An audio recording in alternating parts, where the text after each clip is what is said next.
Eu convido você a abrir sua Bíblia, mais uma vez, no texto que vamos meditar nesta noite, na primeira epístola do apóstolo Paulo, escrita aos Tessalonicenses. Nós leremos do verso 1 ao verso 10, ou seja, o capítulo 1. Esse texto nós já tivemos a oportunidade de pregar o ano passado, há um ano, praticamente um ano, né? Foi no mês de agosto do ano passado, e agora nós vamos começar uma sequência aqui na primeira epístola de Paulo aos Tessalonicenses, hoje com o capítulo 1 e depois as perícopes até o final desta carta. Uma carta fantástica até pela história que se envolve, pela situação em que a igreja de Tessalônica foi plantada e naquilo que ela se tornou para a honra e glória do Senhor. Eu convido você então a abrir a palavra do Senhor, 1 Tessalonicenses, capítulo 1, eu vou ler do verso 1 até o verso de número 10. Diz assim, acompanha a leitura que farei, diz assim a palavra do nosso Deus. Paulo, Silvano e Timóteo, à igreja dos Tessalonicenses em Deus Pai e no Senhor Jesus Cristo, graça e paz a vós outros. Damos sempre graças a Deus por todos vós, mencionando-vos em nossas orações e sem cessar, recordando-nos diante do nosso Deus e Pai da operosidade da vossa fé, da abnegação do vosso amor, da firmeza da vossa esperança em nosso Senhor Jesus Cristo, reconhecendo, irmãos, amados de Deus, a vossa eleição, porque o nosso evangelho não chegou até vós tão somente em palavra, mas sobretudo em poder, no Espírito Santo e em plena convicção, assim como sabeis ter sido o nosso procedimento entre vós e por amor de vós. Com efeito, vos tornastes imitadores nossos e do Senhor, tendo recebido a palavra, posto que em meio de muita tribulação, com a alegria do Espírito Santo, de sorte que vos tornastes um modelo para todos os crentes na Macedônia e na Acaia, porque de vós repercutiu a palavra do Senhor, não só na Macedônia e Acaia, mas também por toda parte se divulgou a vossa fé para com Deus, a tal ponto de não termos necessidade de acrescentar coisa alguma, pois eles mesmos, no tocante a nós, proclamam que repercussão teve o nosso ingresso no vosso meio, e como, deixando os ídolos, vos convertestes a Deus para servirdes o Deus vivo e verdadeiro, e para aguardardes dos céus o seu Filho, a quem ele ressuscitou dentre os mortos, Jesus, que nos livra da ira vindoura. Oremos mais uma vez. Pai, nós lemos a Tua palavra e cremos que ela fora inspirada pelo Senhor e que por isso ela é viva, eficaz, mais cortante do que espada de dois gumes.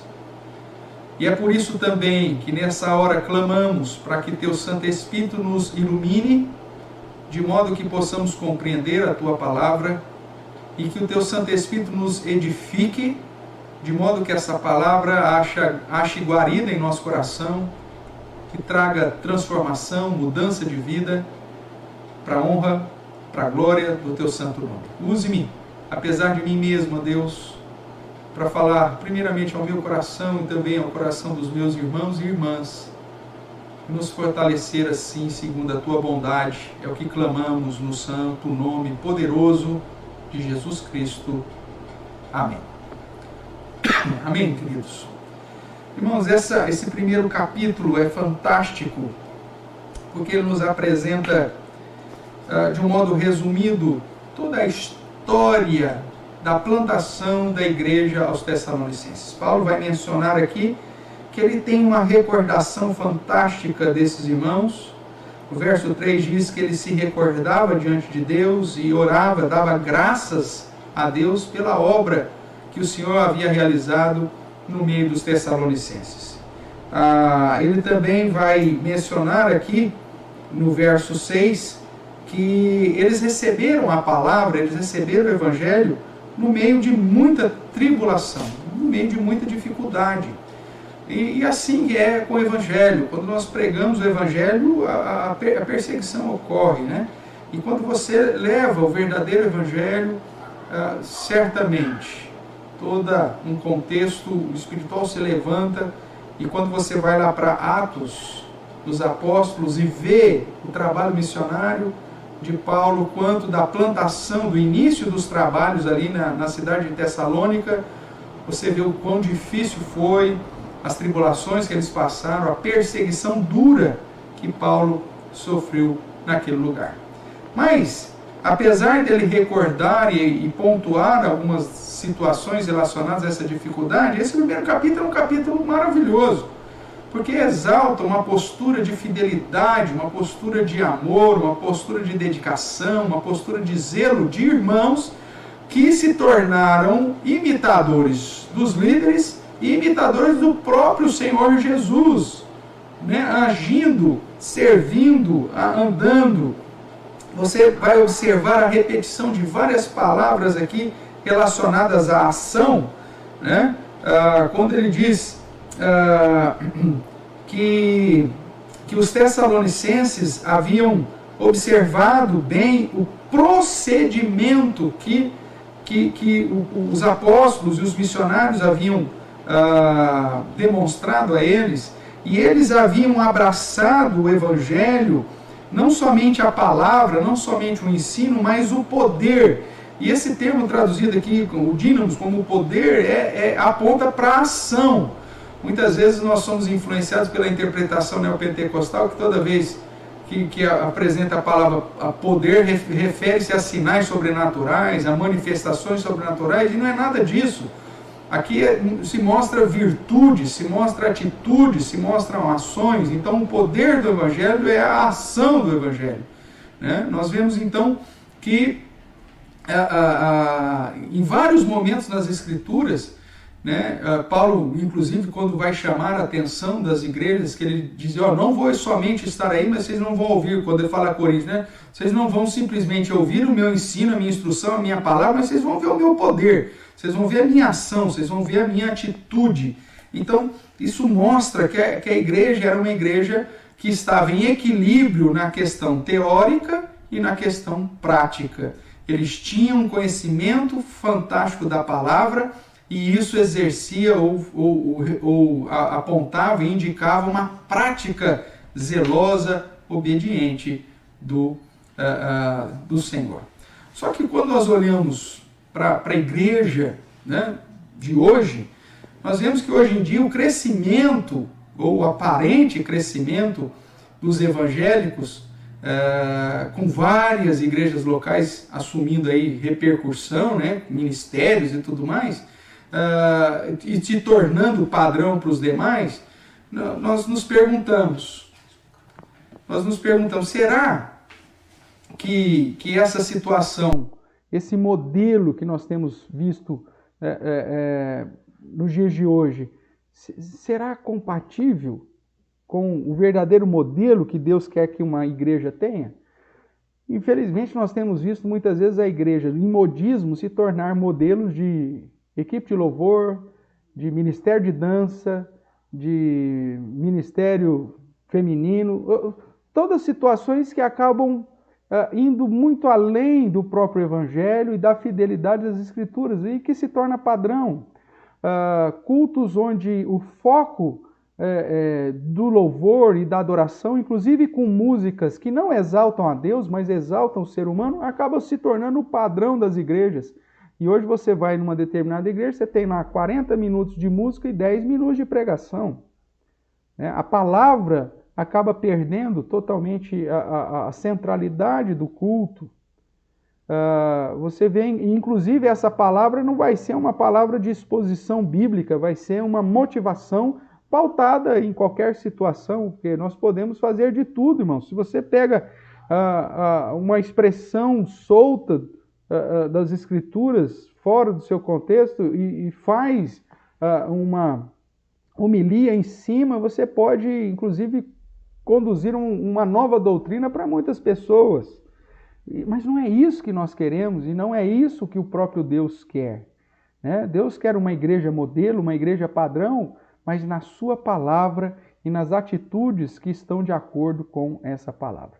Qual então seria a característica de uma igreja modelo no padrão bíblico? Uma igreja modelo no padrão das Escrituras. Vamos ver aqui, o pessoal está falando aqui.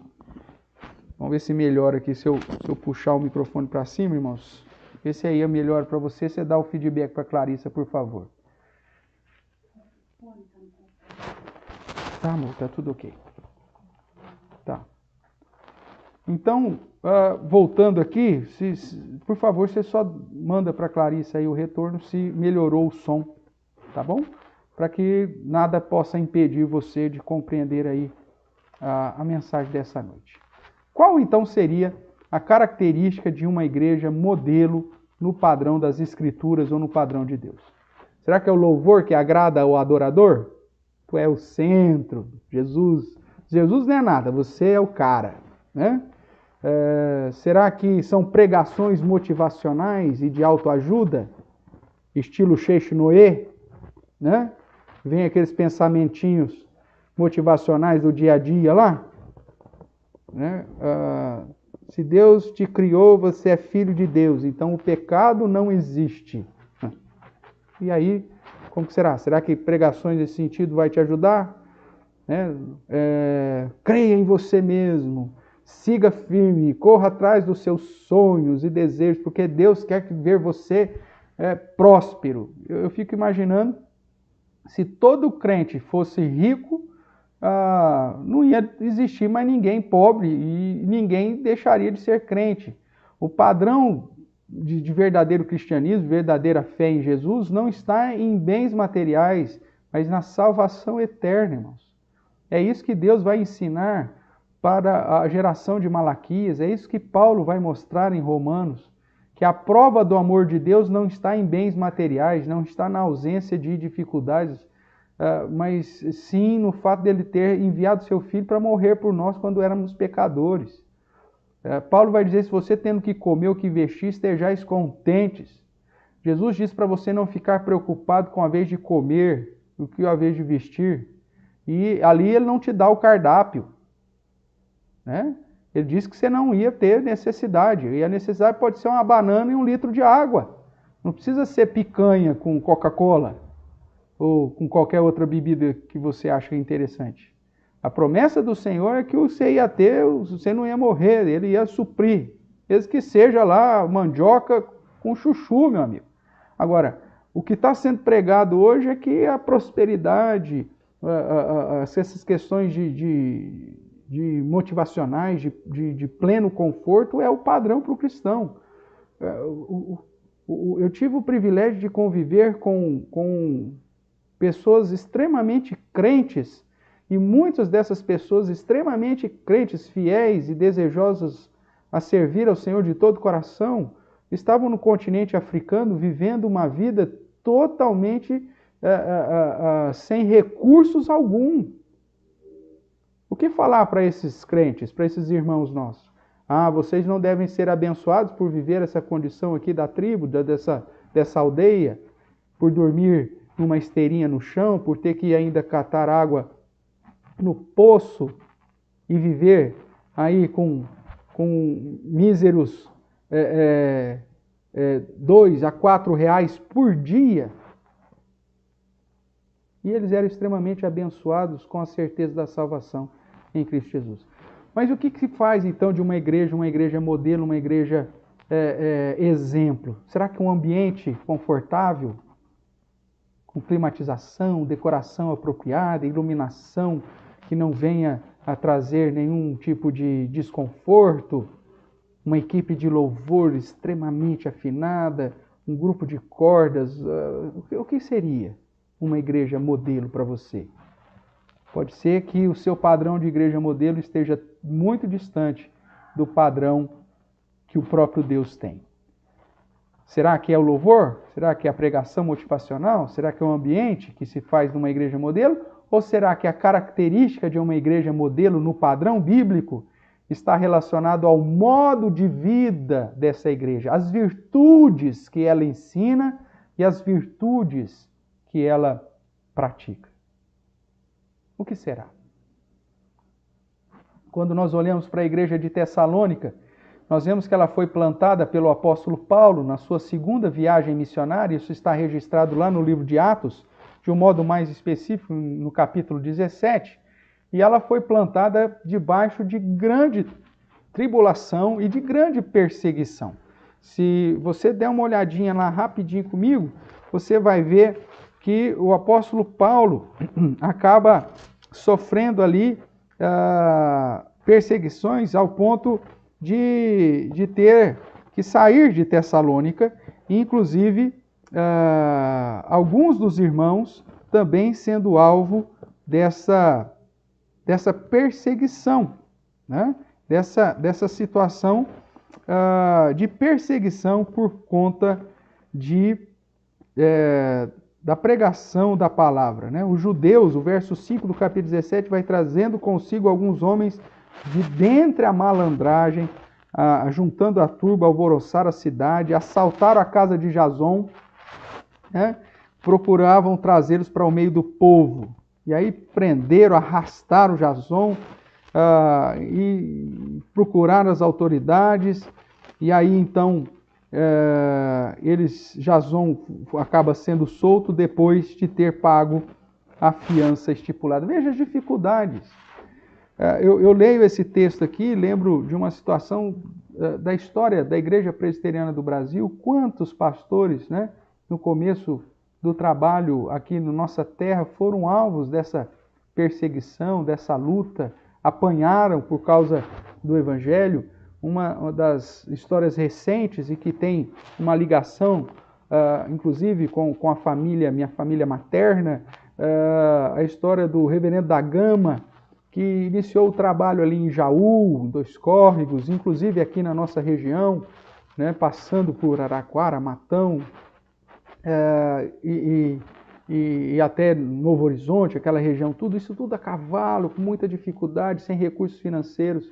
E diz a história da Igreja Presbiteriana do Brasil que ali em Jaú ele foi pregar na casa do meu tataravô, Carlos Lauer, né? E as pessoas invadiram a casa e, puxando o pastor pela barba, é o registro histórico, rasgaram a roupa dele, bateram nele e criou uma certa confusão. Veja, muitas igrejas foram plantadas debaixo de grande dificuldade e perseguição dos primeiros crentes, irmãos, que tiveram as casas arrombadas, muitas delas os telhados quebrados. A Igreja Presbiteriana de Matão mesmo, no início, lá com o irmão Adélio Mendes, há uma foto que é até chocante, a igreja, uma casa que eles haviam alugado para iniciar o trabalho, e aí o pároco local dava recursos financeiros para a garotada jogar pedra no telhado, e uma foto com o telhado todo quebrado, todo furado, de tantas pedras que foram jogadas, dificuldades que as pessoas, os primeiros crentes passaram para plantar a igreja, e aí depois a igreja acaba se transformando num padrão de satisfação do homem e não para a glória de Deus. Que coisa terrível. No caso da igreja de Tessalônica não foi assim. Ela foi plantada também debaixo de grande dificuldade e perseguição, mas ela abraça o evangelho genuíno. Foi uma igreja que fortaleceu-se com as marcas da verdadeira igreja de Deus. Era uma igreja que tinha uma pregação fiel das Escrituras, que celebrava corretamente os sacramentos, que aplicava a disciplina eclesiástica. O próprio apóstolo Paulo vai chamar a atenção nas epístolas a Tessalônica, quanto à postura que a igreja tinha, que inclusive chamar a atenção da postura de alguns membros. Então era uma igreja fiel, queridos, uma igreja fiel. Ainda nesse contexto, as tais marcas, né, da verdadeira igreja, pregação fiel, aplicação do sacramento e da disciplina eclesiástica, resultaram uma prática cristã que se tornou um modelo, não só para Tessalônica, mas para todos os crentes de uma região. A região aqui da Macedônia e Acaia. Se você observar o verso 7, vai dizer assim: de sorte que vos tornastes, qual que é a palavra que está aí? Um modelo para todos os crentes na Macedônia e na Acaia. Essa igreja se torna, portanto, um exemplo a ser seguido, um modelo para os crentes de toda aquela região, inclusive sabendo que essa palavra aí, ou essa postura dessa igreja, acaba influenciando, né, também por toda essa região. Mas qual seria, então, as características da igreja de Tessalônica, ou desta prática cristã que fez da igreja de Tessalônica uma igreja modelo, uma igreja padrão, uma igreja que foi exemplo para toda uma região, né? Se você acompanhou esse sermão, quando nós pregamos no ano passado, eu tenho certeza que a sua mente vai facilmente lembrar das características de uma igreja modelo. Mas se você não se lembra, nós vamos reforçar no dia de hoje, para que você, como igreja, indivíduo, e nós, como uma comunidade, a Igreja Presbiteriana Reformada, possamos buscar em Deus tais características para também nos tornarmos uma igreja modelo, padrão, né, para toda a nossa cidade e a nossa região. A primeira característica que Paulo vai apresentar, e eu quero focar aqui o verso 3, esse é o verso importante aqui, dessa passagem ou dessa perícope, a primeira característica que ele vai nos apresentar aqui está assim, ó. Vou ler o 2. Damos sempre graças a Deus por todos vós, mencionando-vos em nossas orações e sem cessar recordando-nos diante do nosso Deus e Pai. Primeiro, a primeira característica aí, da operosidade da vossa fé. Ou seja, a primeira característica de uma igreja modelo é essa fé operosa, essa fé que resulta em obras, que é aquilo que está de acordo com o que Tiago fala lá no seu capítulo 2, que nós lemos no início desse culto, né? Uma fé que gera obras. Da mesma forma que um corpo sem espírito é morto, uma fé sem obras é morta. Então essa fé que gera obras, essa fé operosa, uma fé que gera práticas condizentes com a verdade do Senhor. Sabemos que a verdadeira igreja, ela expressa a sua fé no Senhor Jesus como seu Salvador. Isso na perspectiva da sua profissão de fé. Mas, seguindo o ensino e o exemplo do próprio Senhor Jesus, essa fé não fica apenas na perspectiva sobrenatural, mística, ou da sua confissão de fé, mas se traduz em práticas de boas obras. Em uma fé que gera obras, uma fé operosa, uma fé que realiza obras. E obras em todos os sentidos. Obras na perspectiva do cumprimento da obra missionária, da evangelização, do anunciar do evangelho, do investimento na obra missionária, em conduzir a igreja do Senhor a cumprir com o seu propósito, obras no sentido da caridade, da diaconia, né, no sentido de servir e suprir as necessidades daqueles menos favorecidos. E aí nós lembramos lá do exemplo que Tiago traz no capítulo 2, que diz assim, o teu irmão, um irmão da fé, que não tem recursos, chega para você, não tem o que comer, não tem o que vestir, e você olha para ele e fala assim, olha, vai que Deus te abençoe, aquecei-vos e fartai-vos, sem dar nada para ajudá-lo a suprir aquele momento de dificuldade. Que fé é essa? É uma fé que não gerou obras, é uma fé morta, é uma fé vazia, é uma fé só da boca para fora. E a primeira característica, irmãos, de uma igreja modelo, uma igreja que é exemplo, é que os crentes dessa igreja, eles têm uma fé fundamentada nas Escrituras, uma fé sustentada na graça do Senhor, mas isso os move a operar, a operosidade, isso os move a gerar boas obras, a realizar as boas obras que Deus de antemão preparou para que andássemos nela, para produzir frutos, para brilhar diante dos homens, de modo que esses homens glorificam o nosso Pai que está nos céus, como Jesus diz no Sermão da Montanha. Ou seja, uma pessoa que se diz crente, que tem fé em Cristo Jesus, mas isso não resulta em uma obra, em uma participação efetiva nas obras que o próprio Deus já indica na sua palavra como obras que o glorificam, que o exaltam e que demonstra que você tem um compromisso com o próprio Deus e com o reino de Deus, então a sua fé é morta. Em uma igreja que a fé é morta, que não tem uma fé operosa, é uma igreja que não se torna modelo para ninguém, né? É uma igreja que muitas vezes está envolvida com simplesmente a sua manutenção e não realiza a obra do ID, essa fé de avançar em proclamar o Evangelho e a salvação em Cristo Jesus. Então, a primeira característica que eu quero chamar a sua atenção de uma igreja modelo é que é uma igreja que tem uma fé operosa. Então, Paulo recorda diante de Deus dos Tessalonicenses da operosidade da vossa fé. Essa é a primeira característica dessa igreja, fazendo com que ela se torne, portanto, essa igreja modelo. E aí nós temos várias outras expressões aqui, né? No verso 4, dizendo, reconhecendo, irmãos amados de Deus, a vossa eleição. Dá para saber que alguém, um crente, é eleito se ele tem essas mesmas características. A fé que gera obras é uma característica do eleito de Deus, né? Então, reconhecendo a vossa eleição.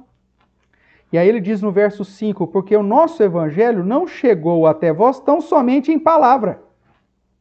Vocês não aprenderam simplesmente a doutrina, vocês não ouviram simplesmente o ensino. Mas, sobretudo, o evangelho chegou mudando a sua ação, mudando a sua prática, mudando o seu poder. Lembrando aqui que o poder é sinônimo dessas atitudes. Então, mas sobretudo em poder. E debaixo da ação do Espírito Santo, em plena convicção, assim como sabeis ter sido o nosso procedimento, entre vós por amor de vós, com efeito vos tornastes imitadores do nosso procedimento e do procedimento do próprio Senhor, tendo recebido a palavra posto em meio de muita tribulação, de sorte que vos tornaste modelo para todos os crentes da Macedônia e Acaia. Então veja, termos como procedimento, como poder, como imitadores nossos e do Senhor, apontam para aquela igreja, uma igreja que havia uma fé fundamentada na doutrina, na sã doutrina, mas essa fé fundamentada na sã doutrina conduzia essa igreja a uma prática, né, a ortopraxia, uma prática correta do ensino que havia sido recebido, de modo a se tornar modelo para aquela região. Segunda característica, vamos olhar de novo aqui para o verso 3. Recordando-nos diante do nosso Deus e Pai, da operosidade da vossa fé. Aí a segunda característica, então, aqui da igreja de Tessalônica, da abnegação do vosso amor, da abnegação da vossa caridade, né? Ou seja, a segunda característica de uma igreja modelo é que essa igreja tem um amor abnegado, um amor que abre mão em favor do próximo. E isso está extremamente em concordância com as características do amor ministerial, do amor como virtude apresentado em 1 Coríntios 13. O amor de 1 Coríntios é um amor na realização da obra do ministério, né? Na execução dos dons que você recebeu e, consequentemente, na realização do ministério para qual o Senhor te chamou. E ali existem aquelas características do amor ministerial. O amor que não procura o seu próprio interesse, o amor que não tem ciúmes, porque faz tudo para a glória de Deus, porque está buscando o crescimento da igreja, a edificação do próximo, né? Não tem inveja do dom do outro, então não é invejoso. Então é um amor na perspectiva do ministério, né? Nós vimos uma diferença que é preciso ser pelo menos citada aqui. O amor de 1 Coríntios não se trata das características do amor relacional, né? Existem situações distintas do amor relacional, inclusive do amor relacional para com o próprio Deus. Aquele amor descrito em 1 Coríntios é um amor relacionado a um contexto da execução do ministério e na aplicação de um dom recebido para o exercício da sua fé, das obras, né, da sua fé. Por isso lá nós temos 3 virtudes, que são exatamente as virtudes que Paulo vai reforçar aqui, que é a fé, o amor e a esperança, né? São as mesmas virtudes lá de 1 Coríntios 13, que são apontadas aqui como características da igreja de Tessalônica, que faz dela essa igreja modelo. Então, a segunda característica, irmãos, é esse amor abnegado. O que é abnegação? Abrir mão em favor do próximo. O próprio apóstolo Paulo ensina que outra característica modelo da igreja é essa prática da caridade, essa prática do amor. O Senhor Jesus mesmo disse que seríamos conhecidos como seus discípulos justamente pela prática do amor. Nós não estamos na igreja para sermos beneficiados, nós estamos na igreja para ser instrumentos da bênção de Deus. É lógico que quando nós estamos em comunhão, estamos na casa do Senhor, estamos servindo ao reino do Senhor, a bênção do Senhor repousa sobre nós. Só que a motivação para servir ao Senhor não é pelo fato de eu ser abençoado. A motivação para servir ao Senhor é porque a graça de Deus já me alcançou e agora, em gratidão, eu vou abrir mão em favor do próximo. Eu estou sempre disposto a me ofertar e a oferecer aquilo que é necessário para socorrer, suprir e demonstrar a minha caridade, o meu amor em favor do próximo. Então, essa virtude, né, é tão importante que sem ela não temos como demonstrar que pertencemos a Deus. Nós temos vários textos no Evangelho, mesmo no Novo Testamento, e João, de um modo especial, vai tratar isso, que a falta do amor é uma característica dos descrentes. Mas aquele que é nascido de Deus, ele ama a Deus acima de todas as coisas e ama também o seu próximo. Então o amor é uma característica não só da fraternidade, mas da eleição daqueles que estão em Deus e como uma característica modelo, uma característica padrão, exemplo da verdadeira igreja. Se nós olharmos aqui no capítulo 13 de 1 Coríntios, que traz aí sobre as características desse amor ministerial, e mais uma vez só citando, mas lembrando que amor aqui não é dom, apesar do título que deram, o amor aqui é uma virtude. Ele tem todas as características necessárias para que você exerça o dom que recebeu no local que Deus te colocou, ou seja, no ministério que Ele te confiou, de modo a glorificar a Deus acima de tudo, inclusive se colocando de modo abnegado. E aí, lá no final do capítulo 13, ele cita, portanto, as três virtudes, dizendo: agora, pois, permanece a fé, a esperança e a caridade, ou o amor. Estes três, porém, o maior destes é o amor. Essas mesmas virtudes aqui apresentadas em 1 Coríntios 13, na aplicação do ministério dos dons, é visto na igreja de Tessalônica. E que faz dela a igreja. Essa fé, essa esperança, esse amor que Paulo cita e que dá característica especial desse amor como virtude essencial na vida do crente que serve a Deus, também é vista aqui na igreja de Tessalônica. Uma virtude, então, tão importante que, segundo o Evangelho de João, nas palavras de Jesus, nós não demonstramos que pertencemos a Deus se não vivemos na prática do amor fraternal e do socorro fraternal. Então, uma igreja que está sempre disposta a abrir mão para socorrer o necessitado, para entender que até mesmo nas atitudes que aparentemente são apenas de assistencialismo, você está ali testemunhando a respeito do amor e do cuidado do Senhor. Jesus não curou somente eleitos, irmãos. Jesus não agiu ali sobre os judeus que foram fiéis e seguiram até o fim. A misericórdia do Senhor, a bondade do Senhor recaía sobre todos, né? Durante o seu ministério terreno. E pessoas, inclusive, que foram beneficiadas com a cura do Senhor e que, fazendo parte dessas multidões, que a palavra diz que multidões foram curadas pelo Senhor, mas que no final do ministério terreno de Jesus você tem lá apenas 120 pessoas realmente fiéis e na presença do Senhor. Então, esse amor abnegado, ele, por ser abnegado, ele não exige um retorno, né? das pessoas. Você não faz tão somente porque a pessoa vai se tornar crente ou vai amar o Senhor.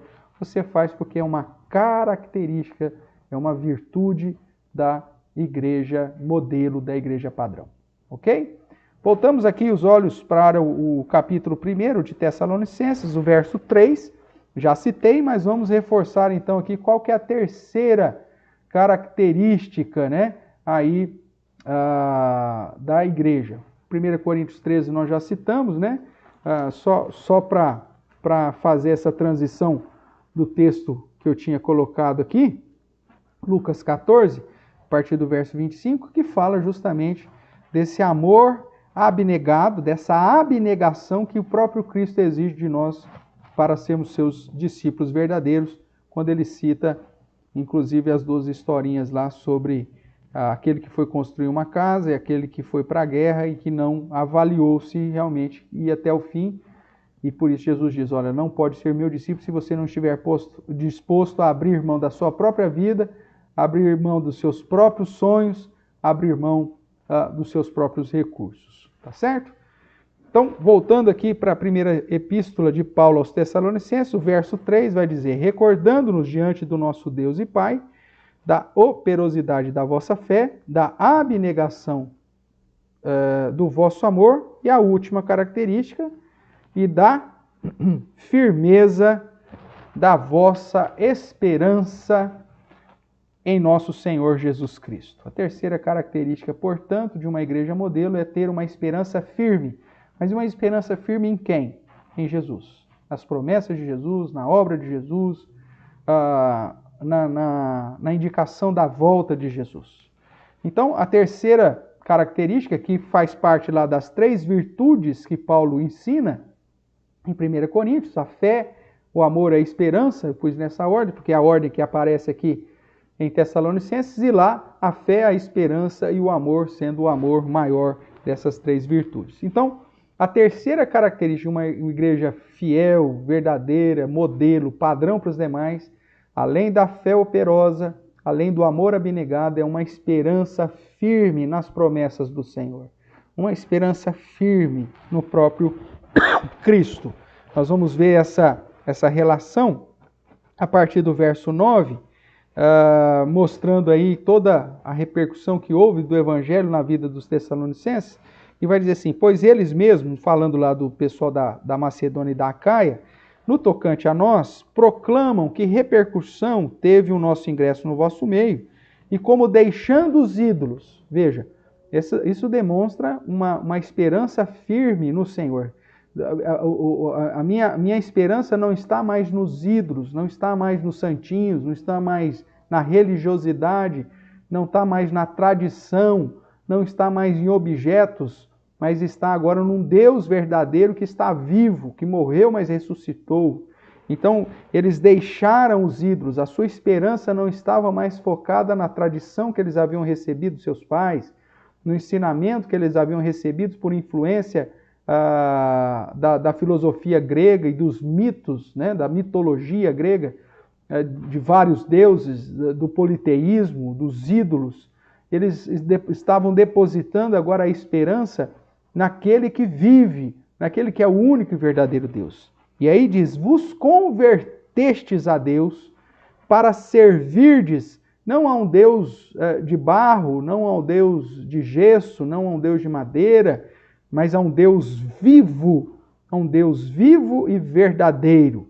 E aí o verso 10 expressa essa firmeza, essa esperança firme deles, quando diz, e para aguardardes dos céus o seu Filho, a quem ele ressuscitou dentre os mortos, Jesus, que nos livra da ira vindoura. Essa era a esperança firme dos Tessalonicenses, uma firme esperança nas promessas de Jesus, e essa firme esperança era refletida na ação do dia a dia, onde eles não depositavam a sua esperança nos ídolos, não depositavam a sua esperança em si mesmos, mas depositavam a sua esperança no Deus vivo e verdadeiro, que ressuscitou Jesus Cristo e que nos garante que um dia ele vai voltar para nos livrar definitivamente da ira vindoura e nos conduzir para estar na presença dele. Paulo, inclusive, vai usar essas 3 características, né, a fé operosa, o amor abnegado, a esperança firme, em todo o livro de Tessalônica, toda a carta, tratando de uma maneira mais específica, e você vai ver ele reforçando essa expectativa quando lá no capítulo 4 e no capítulo 5 ele vai falar sobre a volta de Jesus, a expectativa de quando seria a volta e que eles já estavam ali seguros disso, né? Que não havia necessidade de Paulo ficar explicando, porque a esperança deles já era uma esperança firme nas promessas do retorno definitivo de Jesus, que nos livrará definitivamente também da ira vindoura. A terceira característica padrão da igreja é justamente viver baseada nas promessas de Jesus. Mesmo que a perseguição venha, mesmo que as tribulações venham, mesmo que as lutas batem à nossa porta e as portas da nossa igreja, a igreja somos nós, irmãos, como nós temos enfatizado, e esta igreja nunca vai fechar as portas, né? A igreja do Senhor permanecerá. Os prédios podem o terremoto derrubar, a traça pode corroer, a ferrugem pode corroer, mas aquilo que está no nosso coração e a esperança que está firme no nosso coração, isso não será rebatida, não será modificada de modo nenhum. Portanto, a esperança firme é a terceira característica da igreja modelo, da igreja padrão. Ainda tratando de Paulo em Coríntios, no capítulo 15, que ele fala dessa ressurreição, que ele também fala aqui em Tessalonicenses, que essa esperança firme estava no fato de crer que Deus, quem ressuscitou Jesus, faria com que Cristo voltasse, né? De novo, ele diz assim, para guardardes do céu o seu Filho, a quem ele ressuscitou dentre os mortos, Jesus, que nos livra da ira vindoura. Então, falando dessa ressurreição, a crença dessa ressurreição, a esperança dessa ressurreição, também é fortalecida aqui no capítulo 15 de 1 Coríntios, o verso 19, quando ele diz: se a nossa esperança em Cristo se limita apenas a esta vida, somos o mais infelizes de todos os homens.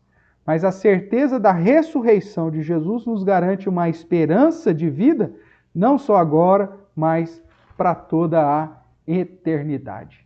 Uma igreja modelo, uma igreja que não anda pelas vistas, mas anda pela fé, na certeza de que Deus cumprirá as suas promessas.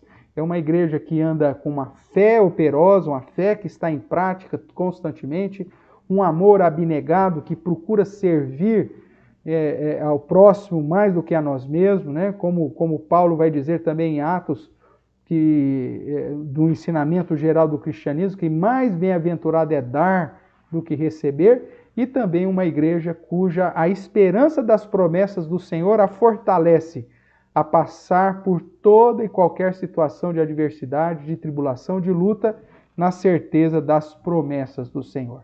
É a esperança firme que nos possibilita prosseguir mesmo em tribulação.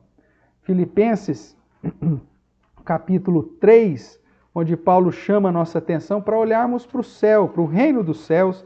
Ele vai dizer, exortando, né, muitas pessoas que na igreja de Filipos estavam mais preocupadas com o período presente do que com a era vindoura, que, olha, não coloque a sua esperança nisso não. Em Timóteo também ele vai chamar a atenção de Timóteo para exortar os ricos a não depositar a esperança na instabilidade da riqueza, mas sim nas promessas do Senhor. E aqui em Filipenses, portanto, ele diz: irmãos, sede imitadores meus e observar os que andam segundo o modelo que tendes em nós, pois muitos andam entre nós, dos quais repetidas vezes eu vos dizia, agora eu vos digo até chorando, que são inimigos da cruz de Cristo. O destino deles é a perdição, o Deus deles é o próprio umbigo, é o ventre, e a glória deles está na sua própria infâmia, né? Naquilo que é desprezível, visto que só se preocupam com as coisas terrenas. Mas o verdadeiro crente, e a característica da verdadeira igreja, é que se preocupa com a nossa pátria que está nos céus, de onde também aguardamos o Salvador, o Senhor Jesus Cristo, o qual transformará o nosso corpo de humilhação para ser igual ao corpo da sua glória, segundo a eficácia do poder que ele tem, de até subordinar a si todas as coisas. Portanto, meus irmãos, amados e muito saudosos, minha alegria e coroa, sim, amados, permanecei deste modo firmes no Senhor. Uma esperança firme está fundamentada, pautada nas promessas de vida eterna, da volta de Jesus e da ressurreição para a glória eterna. Concluindo, irmãos, a igreja de Tessalônica tornou-se padrão dos fiéis porque colocou em prática o que recebeu e aprendeu da fiel pregação das Escrituras, da verdadeira comunhão com Deus, expressada na celebração dos sacramentos e na aplicação séria da disciplina eclesiástica, que resultou justamente isso que nós vimos hoje.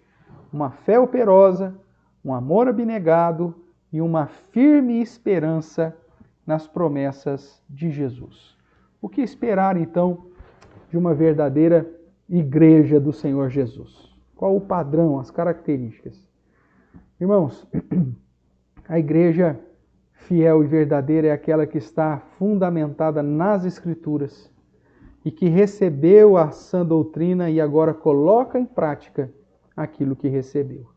Uma igreja que foi alcançada pela graça do Senhor e que, como demonstração da sua eleição, tem uma fé que gera obras, uma fé operosa, tem um amor abnegado, uma prática de caridade que demonstra o amor e uma esperança firme, convicta das promessas da vida eterna, do novo céu e da nova terra, de que Jesus Cristo voltará para buscar os seus, como prometeu, e que, apesar de todas as situações adversas e dificuldades e problemas, não está focando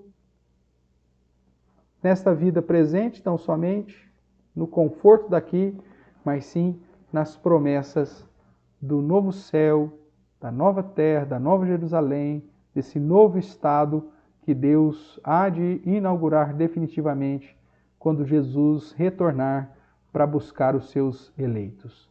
Que hoje nós possamos agir e viver como a igreja de Tessalônica, nessa postura de recebermos a sã doutrina e colocarmos em prática no dia a dia o ensinamento recebido, de modo a nos tornarmos padrão dos fiéis, padrão de igreja para toda uma região, com uma fé operosa, um amor abnegado e uma firme esperança nas promessas de Jesus. Que Deus assim nos abençoe, te fortaleça, e você se avalie para ver se, como igreja, individualmente falando, você tem tido essas características. A sua fé tem conduzido você a trabalhar para o Senhor? O amor tem te conduzido a estender a mão ao necessitado como prova de testemunhar a respeito do amor e do cuidado de Deus? E a sua esperança está firmada na instabilidade das coisas deste mundo ou nas promessas de vida eterna que o Senhor Jesus nos trouxe? Pense um pouquinho, reflita, fale com Deus no seu coração, enquanto nós nos preparamos aqui para louvar ao Senhor. Que de fato, tanto eu quanto você possamos nos tornar ou tornemos-nos modelos de verdadeiros crentes com fé operosa, amor abnegado e esperança firme na promessa do Senhor Jesus.